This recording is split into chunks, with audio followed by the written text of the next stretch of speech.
Hi, good afternoon, everyone. Hopefully you had a good breakfast. Anyone here having their portfolio green color or not? Portfolio, if you're invested in the stocks, your portfolio is in green right now. Anyone? Oh, green, fantastic. What about the rest? Red color? Red, I think red, they don't want to put up. Red, they don't want to put out a hand, all right? No Most need, no need, no need. Malaysians, can I just get your support? Can you all raise your right hand, please? Right hand. Raise your right hand. Okay, what about your left hand? Okay, I just wanted to make sure both your hands are working. Just in case, when I ask you guys, it can work, all right? So, before we start the session, I know there may be some questions. So if you have any questions, can you take out your phone? We're going to answer Q&A through Slido. You can actually take a screenshot of this, scan it into your phone. While we are sharing this session later, promptly time out all your questions so that at the end of the session, we'll access those questions and we'll try to answer them to the best of our ability. Right? My role here is to tease out as much as possible from both the panelists, very esteemed panelists. And yeah, market outlook.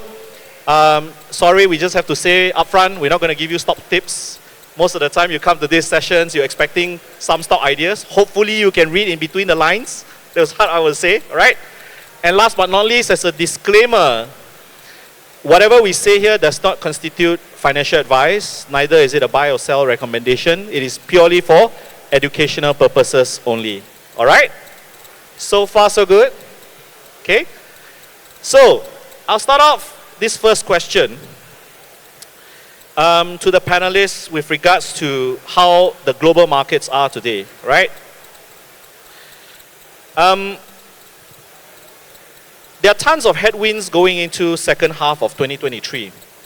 And across most industries, from retail to industrial, it's been quite a slump, There's not much demand from consumer side. There's not much demand even from the business-to-business industrial side. What will be your critical monitoring points when you look into second half of 2023? Maybe, Paul, we'll start with you first. Hello. Hi. You guys can listen, right? Yeah. Yeah, so basically when we talk about the market, right, we try to separate the market and the economy. So I think early on there were two speakers. Pretty much they have spoken about how the market reacts and how the economy reacts, how the different timing and differences. So if you think things are bad now and you try not to invest, I think the previous speakers have already shared that it's probably not a good idea not to invest when times are bad. So basically sharing the same views is that last year, I think it's very important that we know where we are now. Previous speaker has talked about it as well. So last year we came in very high at the beginning of last year. So market was pretty high and that was easing cycle, monetary easing cycle, which means that central banks all over the world, they've been printing money and free money all over the place. But then they have started tightening and that's where the market started reacting negatively. But things are very different now. Central banks don't tighten forever. There's always a cycle. And the good news is that now that we are here and that actually monetary tightening cycle is coming to a tail end. So you have seen many charts that the biggest central banks in the world, US, have raised about 500 basis points from about close to 0% to over 5% now. So bulk of the tightening have been, it's already passed. And going forward, if any, there's just going to be pretty minimal tightening. But of course, depending on inflation data. That's the second part, right? Inflation data is more on economy. And so that's one thing. So how we should feel about the market is that we should feel very bullish about the market because we are now at the tail end of tightening. So it's very important that we shift our mindset. So your portfolios might be red because you might have hold on to your whatever investments throughout the last 1 year. But that is the past, right? As a human, we need to be more forward-looking. So that's positive. of course, there's positive, there's negative, right? Negative is recession. So everyone talks about recession, and the current view now, as previous speakers has talked about the expectation of recession, which is a mild one. So the current market consensus or general view is that a mild recession. So that's the reason why you see market is pretty bullish globally. Because a mild recession, which means the economy or the market, investors or businesses can take it. Because it's a mild recession. So the only problem is if the recession is going to be a severe recession. So as you know, in the market economy, as more data comes in, then the market reassess the situation. But at this moment, it's a mild recession.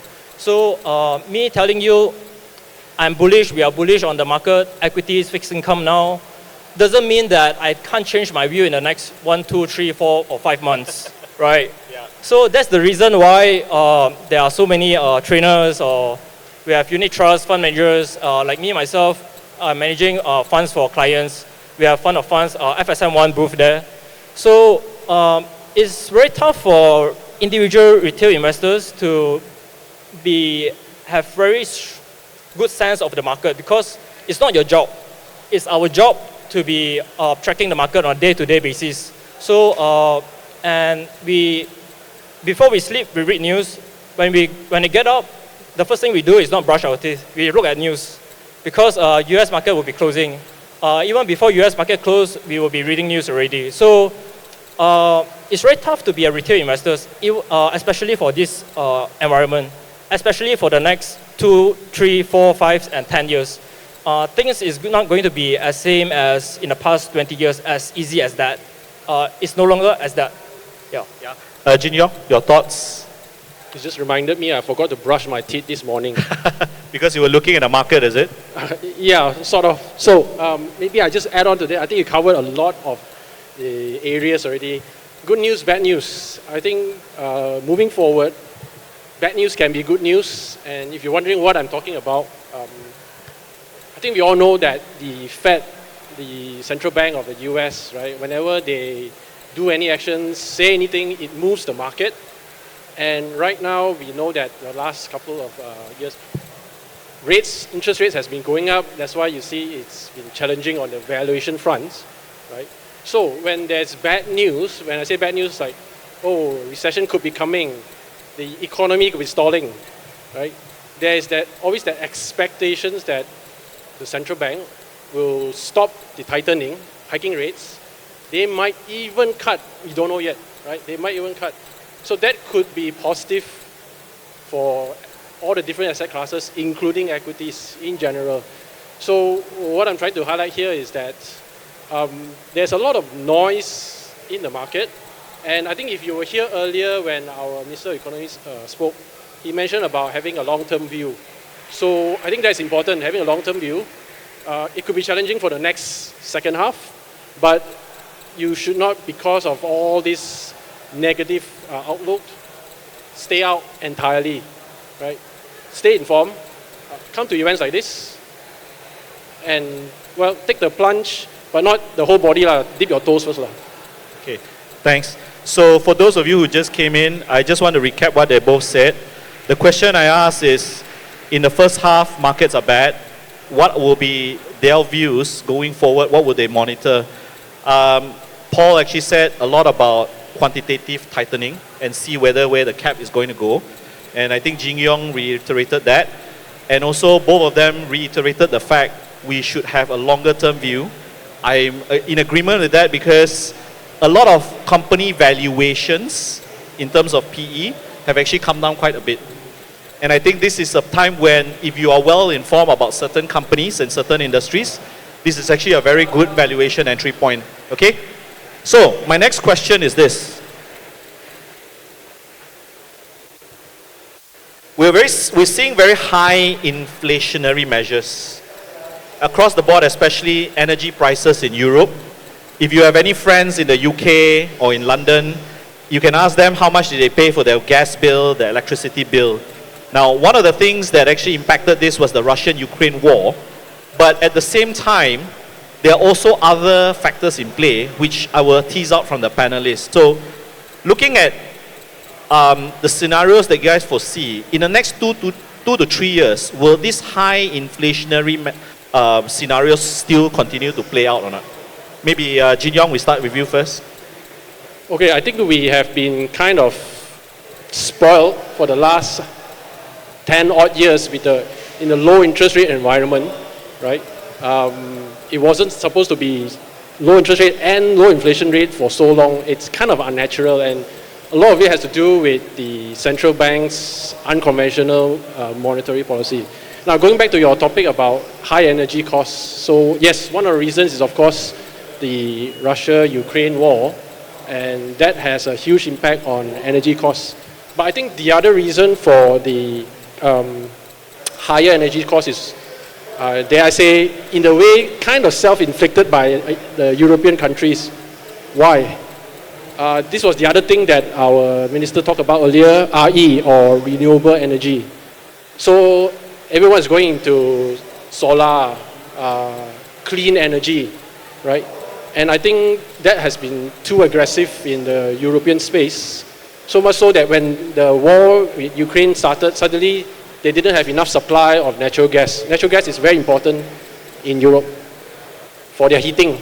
Over here, we don't need heating, right? We need cooling. I think we all need cooling. We all need cooling, especially in this room here right now. Right. I don't know about you guys, up, but yes, we're actually sweating because we have to wear a coat. How I wish I could take off my coat, but okay. But anyway, go ahead, sorry. You can if you want. Yeah, we just leave the tie, right?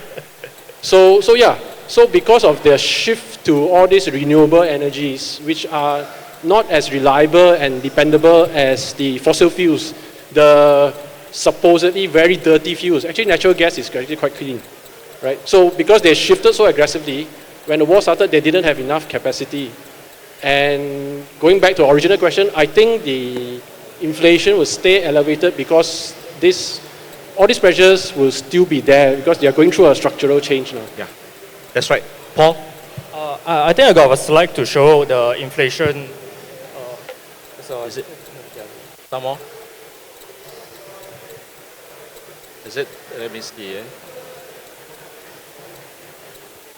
Yeah, not this one, right?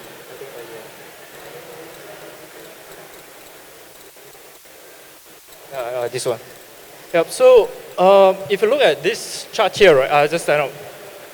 So earlier on, I mentioned that this is the S&P 500 index, the performance. So it's very important that we know where inflation is. So inflation, basically, from now that we look back, right? Inflation definitely have peaked last year. So when inflation peak is when the market start rallying. You can see this is the peak of inflation CPI US. And this is actually the bottom of the S&P 500 index.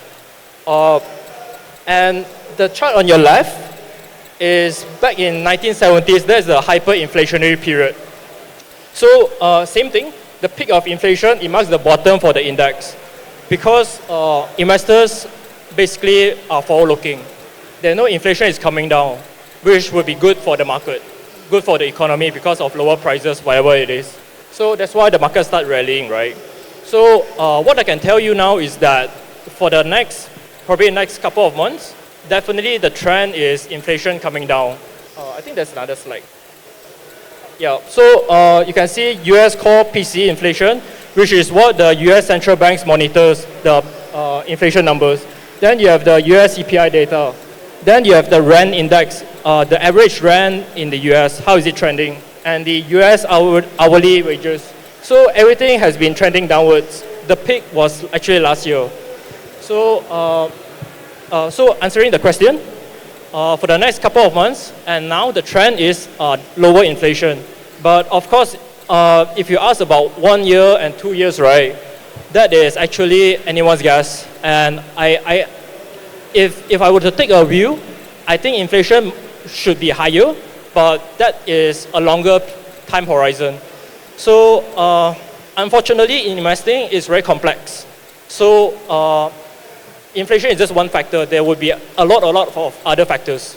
So what I can share now is that I'm positive on the market because the current trend is inflation is moving down, at least for the next couple of months at least. Yeah. Just to add on to these two panelists, if you look at projections of salary increment, actually Malaysia still lags very much behind. What surprised me the most when I was doing research on this was actually Australia having the highest minimum wage in the world. If you can see those in darker green color, those are where higher minimum wages are. Australia is about 2,200 US dollars versus the US is about 1,005. Anyone wants to take a guess what is the Malaysian US dollar equivalent minimum wage? I know it's a very small number to see, but anyone wants to take a guess? 200, 300?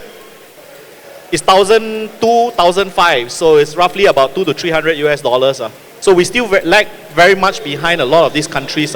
So to reiterate the point of this, these two panelists, what we are seeing is that inflationary factors such as wages, logistics costs, energy costs, all coming down actually. If you look at freight rates today, commodity costs have come down. Freight rates, global container rates have also come down. During COVID, when there was a lot of logistic cost hikes, this also contributed very heavily to inflation. But what we are seeing today is that all these factors like wages, energy costs, commodities, which is raw materials for a lot of produced goods, as well as the global freight rates, all have come down from the peak actually. So technically, apart from fiscal and monetary policies of the central government, these are factors that you should be looking at to determine inflation as well. Okay? So, next question.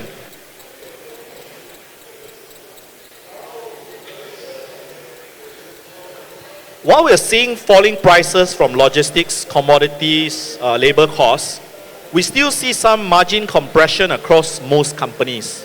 Why do you believe that is so, actually? Anyone wants to take, yeah. Actually, I think that is quite memorable to me because when I was talking to a few clients a couple of months ago, I was showing my slides, like those slides that you guys saw just now, declining commodity prices, logistic costs, shipping rates, and the fuel, whatever raw material prices that you're seeing, industrial metals, everything. And then my client was like saying, he was telling his right-hand man, can you please call the supplier and tell him that the rate has dropped? Because that is not reflected in the invoice. So basically, even, because these are all leading indicators. Leading indicators. That people like us, we track on a daily basis. That even businessmen, they don't realize.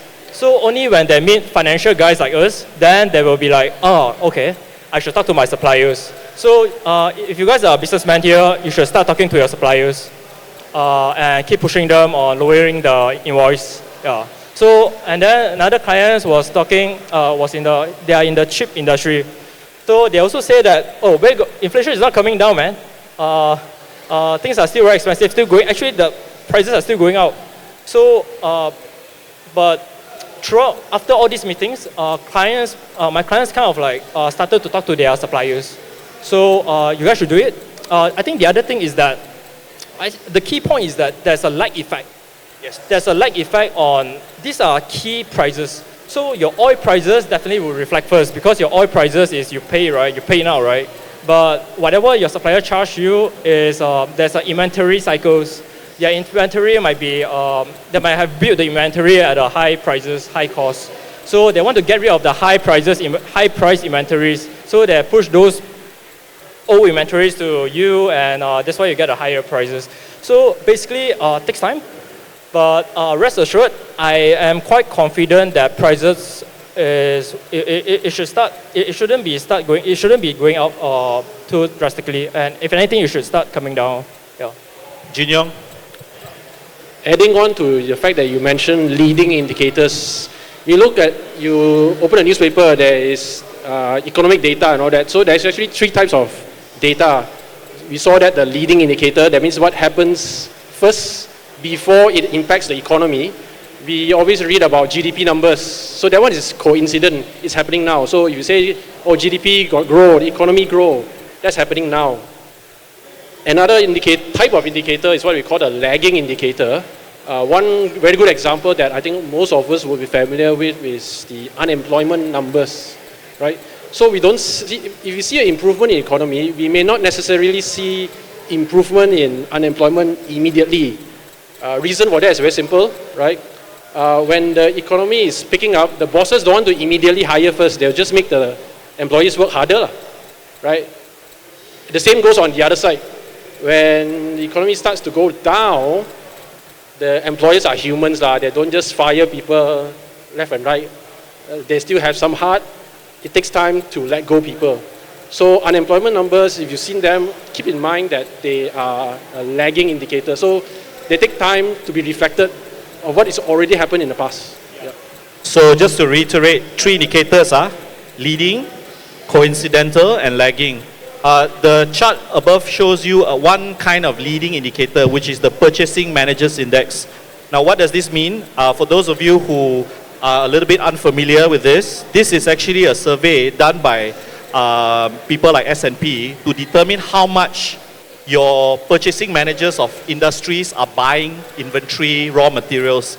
This is actually one kind of leading indicator that these guys actually watch. Right? So, next question. Okay, we're going to move into, you have something to add? Actually, the stock market is also a leading indicator. Oh yeah, stock market is a leading indicator. Actually, exuberance and also fear will be priced in very fast, right? Especially if those guys who are traders, the moment a war happens, I think they're very busy, right? Not that we want war, but I think a lot of the traders are, they try to trade on this volatility. So we're going to move a little bit into something that relates to all of us. I see some young people in the crowd. I see some old people in the crowd. And in the past, we've always been told, when you get older, you should buy more fixed income, buy more bonds. And they advocate a 60-40, 60% equities, 40% bond and fixed income. And, they are proponents, they say, today you can't do that. I mean, in low interest rate environment, you can't do that. But now with the return of high interest rates, do you think a 60-40 split is still the way to go for people who are getting older and want to protect their wealth? I mean, maybe Paul first. Yeah, that's a tough question. But generally, from my perspective is that I would talk to clients or whoever wants to invest, I think to prioritize mental health rather than wealth. Because no matter how much money you have, if you can't live longer, you can't spend the money, and you don't enjoy your life, that is quite meaningless, I think. So, I mean, there's a 40-60, 30-40, but ultimately, it should be a number that match your risk profile and match a profile that allows you to sleep very well at night. And that's only just start, right? That's just a start, like how much allocation. Another thing is that how you want to manage it, strategies, everything. So all these things should actually allow you to sleep very well, not to be too worried, because you need to spend your quality time with your family, your friends, right? So I do have a chart. Just now the first slide. Yeah, this one. Yeah. So I'm from FSM1. So we do have our managed portfolios. So this is this is not the only solution for you guys, but it's one of the many solutions outside, right? So managing stress, like during market downturn. So you want to be invested in something that is not down too much and it's not giving you too much rate. So just a bit of promotion, right? So those are two of our strategy, balance and aggressive strategy. So during the market downturn in 2018, 2020 and 2021, our portfolio actually down lesser than most of the markets. You can see Hang Seng was down 43, Global Financials down 42, Hang Seng Tech down 68%. So if you still want to invest, you want to make some money, but also right through a downturn that is more manageable, this is something that you can consider. You can talk to our colleagues, my colleagues there, which is right behind you, FSM1 booth. So that's it for me. Okay, enough promotion. Okay, Jin Yong, your thought process about the 60-40. Because for those of you who didn't hear Jin Yong's introduction, he's a fixed income guy. He's not so much an equities guy in the past. So hopefully he will fight for his 40% equity. Sorry to disappoint you, I won't. Okay, I think the 60-40 came about also because in the past, it used to be conventional wisdom that when equities go up, the fixed income side doesn't perform as well, and vice versa. Hence, the need to diversify, right? But what we have seen the past 10 years or so is that asset classes now kind of all move in tandem. The correlation have gone up. Now the market is either risk on or risk off, right? What do I mean by risk on or risk off? If risk on means, oh, everyone is gung-ho, everyone is really saying that optimistic about the market, equities go up, bonds go up, right? And then when bad news happens, everything gets slammed down, right? So now, I'm not saying that the 60-40 doesn't work anymore. What I'm just trying to explain is that the markets are now, well, there's so many factors that can affect it, right? At the end of the day, just have to be familiar with what you put your money in and why. So why I ask that question is, equities, primarily you go in for the capital gains, for the growth. Fixed income? Well, the name itself already tells you something. Fixed income is for you to collect your coupons, your yields, your fixed returns, right? So that will actually drive how much you want to put into what, because are you focusing on capital gains? If you're probably a young investor, then I think that's where you want to overweight yourself.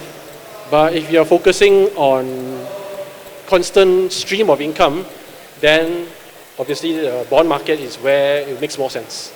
Okay, we're going to shift a gear, and I'm going to get you guys to hopefully participate. How many of you would, if given a chance because of tax break, how many of you would want to buy an EV car today? Can I see a raise of hands?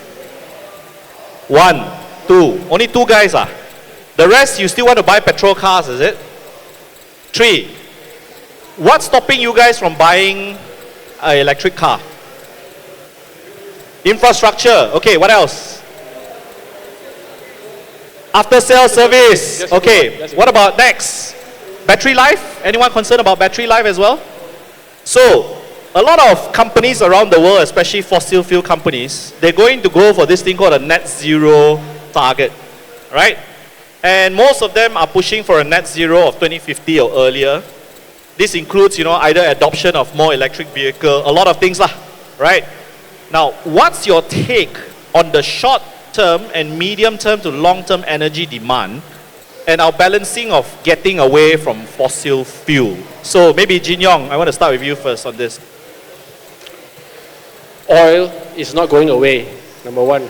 In fact, I just got a new car, it's an EV, not a Continental one, a China one. Pretty good. BYD, is it? BYD, yes. BYD. Okay, I'm not plugging for BYD here, no. How you wish BYD can pay you for advertising space, right? Yeah. I wish.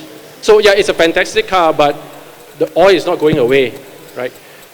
The thing is, with all this push to renewable energy, to clean energy, electricity consumption will go up. I mean, it has always been going up in line with economic growth, right?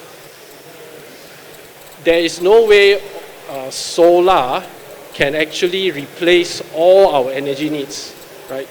Oil will still be required. Okay, maybe oil, you say it's not clean, it pollutes the environment. Fine, what about natural gas, right? Natural gas is relatively a very clean source of energy. And I might even add one more to that. I don't think in Malaysia we still have actively looking into it, which is the black sheep of energy source, nuclear. Right? I know when we say nuclear, we always think of radioactivity and all that, but it's actually one of the cleanest sources of energy. And yes, this slide, who is building nuclear reactors around the world? Look at the top. Obviously, it's always China in the top these days. Why are they building so much nuclear reactors? Because they foresee the increasing consumption of electricity, and this is one of the best ways to meet that demand. So if you turn that into a potentially investing idea, look into that space, right? I know solar and all that is more sexy and all that, but then the valuation also not so attractive or not so compelling. This could be one area. The flip side of that is that I did mention oil is not going away. The big oil majors, Exxon, even Petronas, they are still spending billions in capex, in investing in new production capacity, right? Because I think for the foreseeable future, oil is here to stay. Now, I'm not saying that we shouldn't aim for clean energy. I think that's a very good aim, right? But we have to be realistic about what's possible, right? So yeah, that's my take on that. Paul? Just keep it short because I agree with whatever that Jin Yong said. So I think the more important is to manage the transition towards clean energy. So we can't ignore energy, fossil fuel altogether.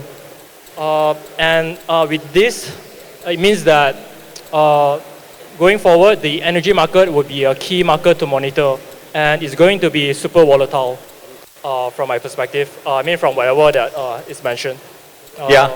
Okay. I think there's a Elon Musk said something. Oh yeah. I did have that.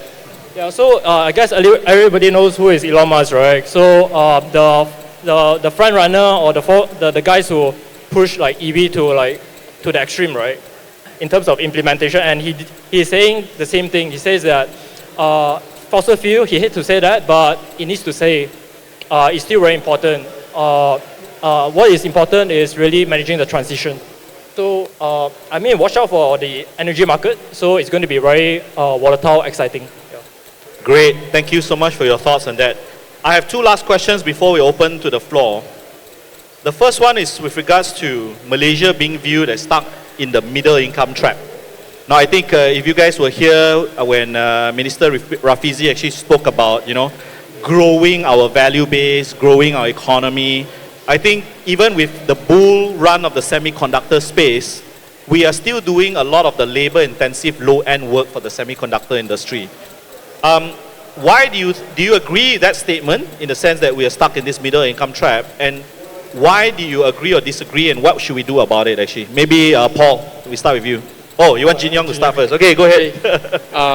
Unfortunately, I have to agree, and it gets me worried because I have kids who, hopefully they'll stay in Malaysia, right, and have a decent job. So the whole middle income trap thing is about, you see, the thing is, Malaysians' economy has been growing. It has been growing, no doubt, right? What we need to measure actually is not the total size of the economy, but how much is a share of that economy, how much is the share of the pie of the economy belongs to each individual, what we known as the per capita GDP for everyone here, and how well distributed that is, right? So the thing is, I'm going to use a very simple analogy. Let's say a factory that produces fan. So the company that sells the fan managed to double the production the following year. So they hire double the amount of workers. Guess what? The company makes more money, but the workers still earn the same amount because now they just need more workers to produce more fans. Right? So that's a very rough analogy of what Malaysia is going through. What we need to do is, hey, is there any part of that process can be automated so that the same person can now monitor and manufacture twice the amount of fans. With the same count, but more efficient. Yes, more efficient. So it's increasing the productivity. Now, that's not something that can be achieved in the next 2, even 5 years. That will take a much longer time horizon, which is also why if you're looking at investments, it has to be a longer time horizon, right? You have to be able to weather the storms up and down. So yeah, unfortunately I agree with that. We are stuck there because we are not being able to increase the amount of value that we add to whatever economic activity that we are having now. Understood. Paul, anything to add? Actually nothing, because I'm not a subject expert in this matter. I think the only thing that I can talk about is from investment perspective. Malaysia, the growth has been, everybody knows, but from an investment perspective, we try to look at things that would have better growth. So for Malaysia, is the small to mid-cap companies, which have a lot of innovation, new products and services, and actually some of them are more tied to the global economy, which would benefit from China semicons or US development. So this is the area that I focus. And also previously I was working for a private equity firm. So basically the startup scene in Malaysia is is probably at the early stage. So we don't have too much of tech entrepreneurs, those kind of things. So we do need this area because this segment has been is where the growth is for the past 10, 20 years in US. So you can see US top richest, basically you can see a lot of tech entrepreneurs, which is very different from Malaysia. So one good thing is, I think recently there are a lot of policies over the past 2-3 years been supporting startups.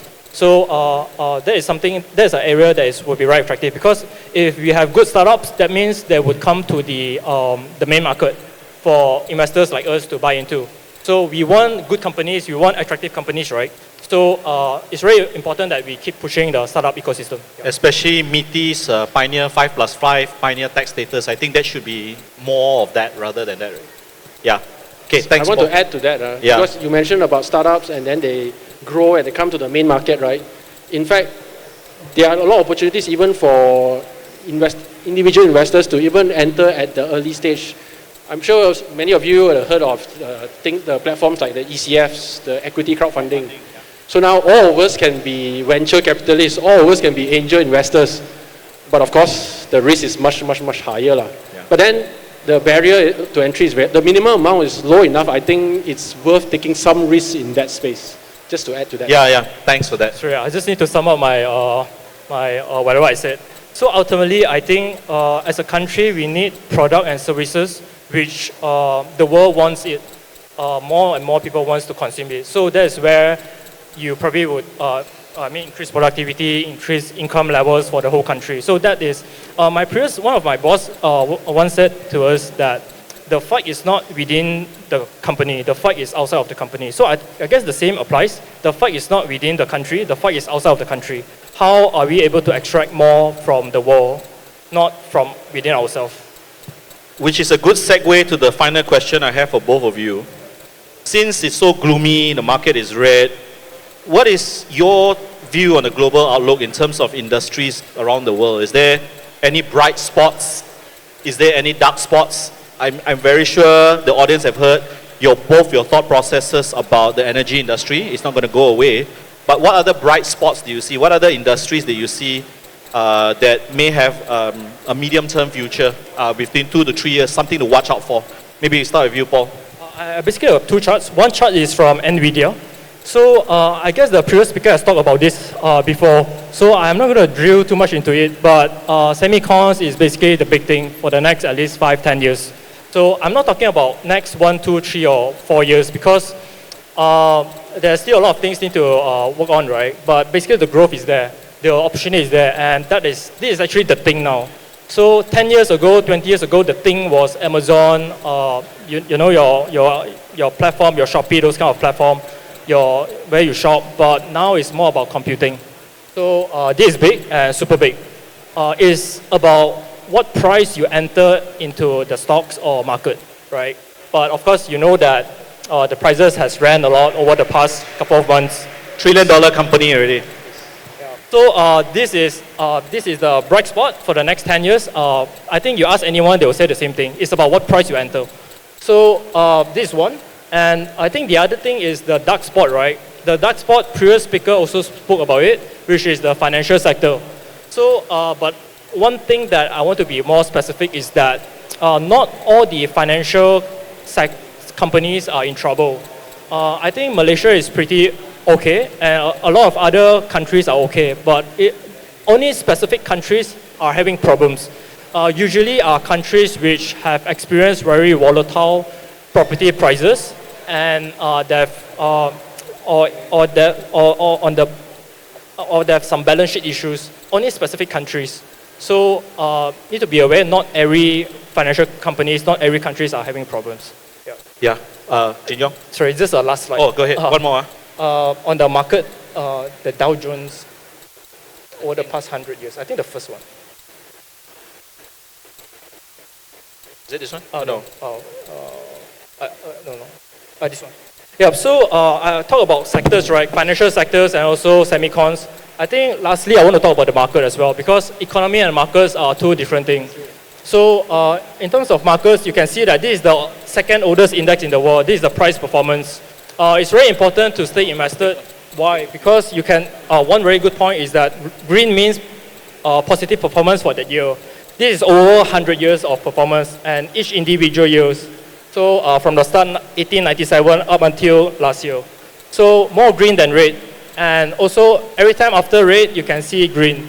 So, which means that, in short, you should stay invested, whether short, mid, or long term, right?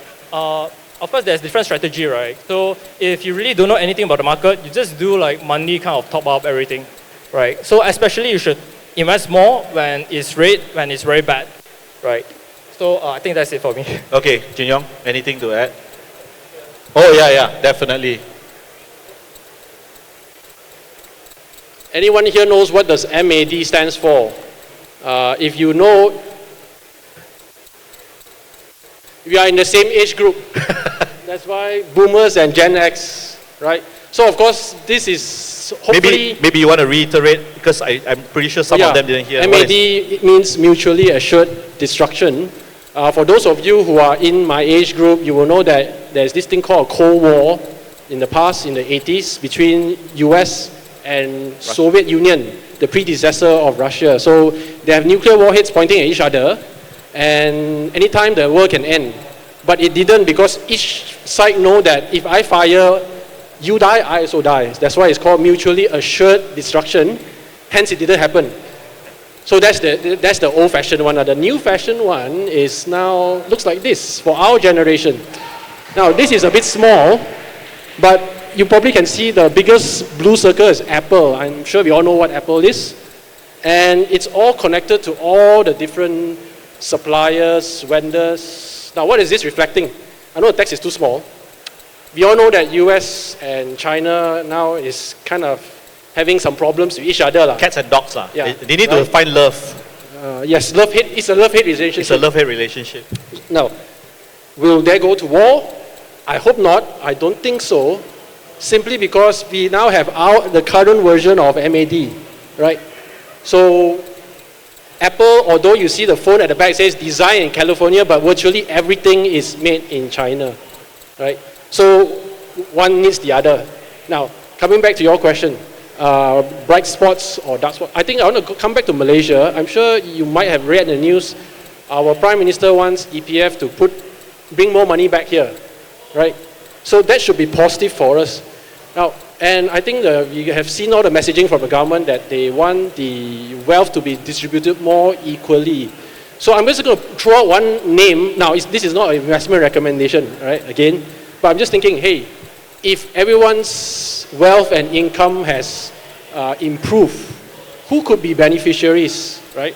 So I was just reading some news and I say, hey, you all talk about EV, electric vehicle, fine, those are very sexy.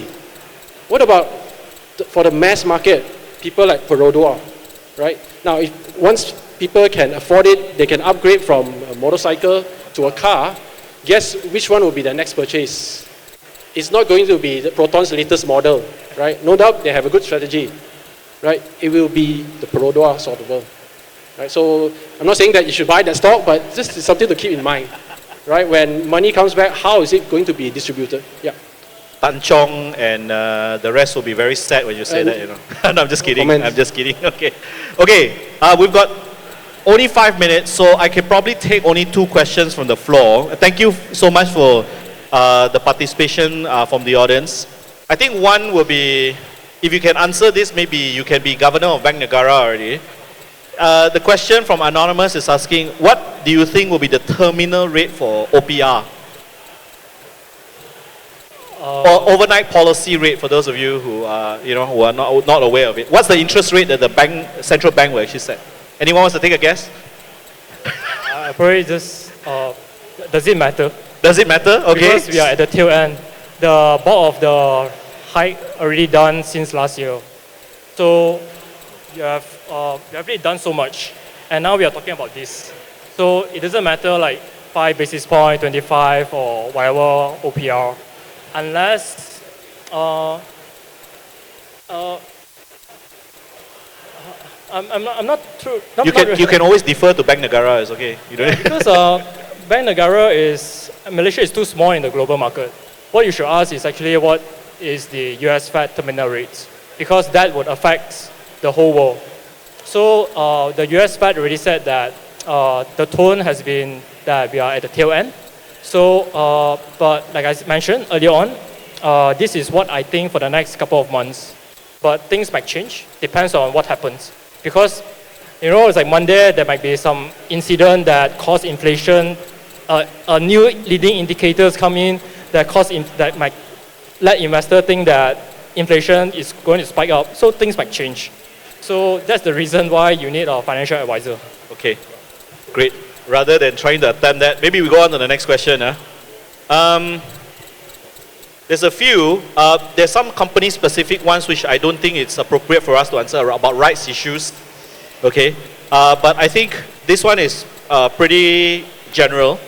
Why FBM's KLCI is weak now despite SPX, Nasdaq, and everyone else in the foreign markets? Yeah, is good. Okay, I just bring me a quick one. So Yeah. I think all the uncertainty in the market is actually being priced into the performance that you see now. I mean, in a nutshell, right? Because there's so much macro events happening outside Malaysia, right? That definitely has an impact to our local market. I mean, just to sum that up. Yeah. Okay. Thank you so much for your participation. Hope you guys picked up something on the insights, and looking forward to having you guys here again next year. Yeah. Sorry. Oh, time's up. I'm actually being stopped by the organizers. Right? We can have a side chat later. All right. Sorry. We'll be at the FSM1 booth.